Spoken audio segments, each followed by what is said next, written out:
More than 70 current and former employees interviewed by ESPN recounted conduct by Sarver they felt was inappropriate and misogynistic, including the use of the N-word and lewd comments made during staff meetings.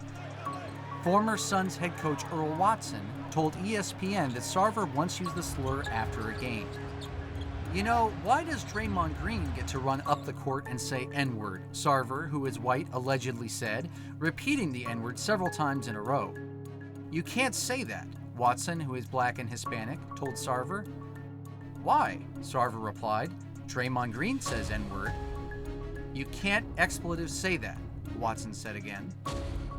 Sarver denied he used the N-word through his legal team, saying, "This is absolutely untrue."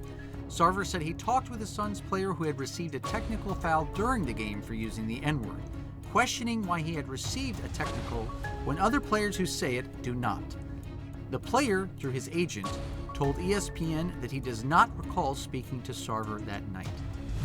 "I've never called anyone or any group of people the N-word, or referred to anyone or any group of people by the N-word, either verbally or in writing." Multiple Suns employees also recounted inappropriate conduct from Sarver, such as him once passing around a picture of his wife in a bikini to employees and speaking about sex with his wife. "We're passing it around like a hot potato. Like, what in the hell are we supposed to do with this? That was just, one early glimpse at the man."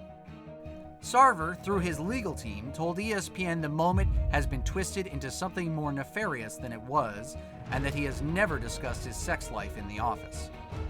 "A retailer sent my wife and me a sample along with a brochure, and I took a picture of her in the sample. I took the brochure and picture of her and gave it to the people at the Suns in charge of overseeing merchandise with the message, 'Here's the catalog, this is what the swimsuit looks like, and if you have any interest in carrying this line in the team shop, then here's the number to call.'"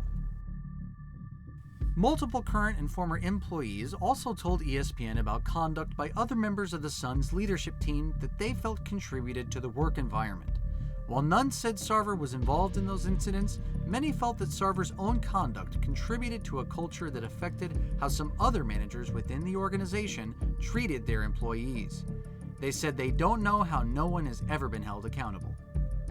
"If the commissioner comes in and investigates to see what the expletive is going on in Phoenix, he would be appalled." Jason Rowley, president and CEO of the Suns, defended Sarver. "This story is completely outrageous and false. It doesn't represent at all the Robert Sarver I've worked alongside of for 15 years. He's not a racist and he's not a sexist."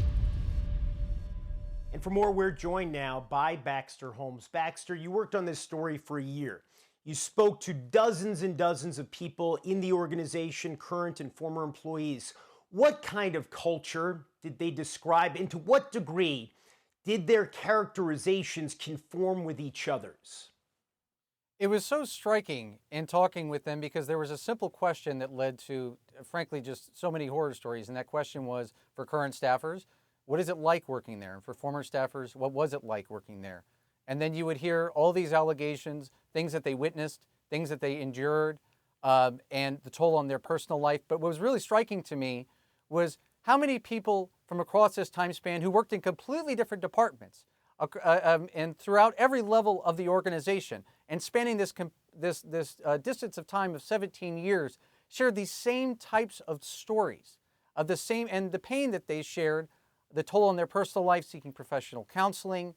We have one female staffer in the story describes being contemplating suicide, but it was so eerily similar how many of these stories, as people would describe the workplace, were very much in line with one another, even though they worked in completely different departments, had completely different roles, and may have been many, many years apart from each other. Baxter, how has this gone on, what is alleged here, for so long? Where is the Suns Human Resources Department in this? This is a question that, for as many as I've asked of staffers, that they have asked of me, is how come nothing has happened? How come no one has done anything? Certainly, they've watched investigations unfold with respect to the Clippers, with respect to the Mavericks, and they've wondered how come no one has investigated us, not only the NBA, but anyone. And then with respect to HR, this was a huge talking point from so many employees who described it as a place where they feared retaliation and therefore did not bring issues forward. Or if they did, they feared that they would be ousted soon after. And HR staffers in the organization across a period of time told me that they would privately counsel people not to file complaints and that their best course of action for any justice, any retribution, would be to simply sue the organization. What kind of reputation does Robert Sarver have in the NBA among players, owners, management? Well, certainly what I was aware of from many media reports throughout the years focused on, I guess you could say, him being frugal in terms of paying players or staffers or coaches or whatnot. Certainly there's been a lot of churn through coaches and GMs during his tenure.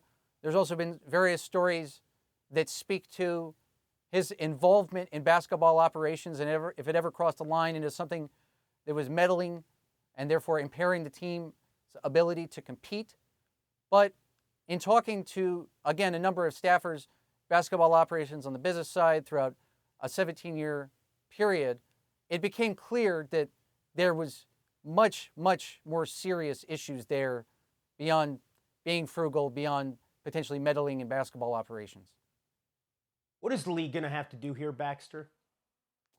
It's a great question. Again, I go back to the how staffers have felt in some ways curious or helpless that there's never been an investigation.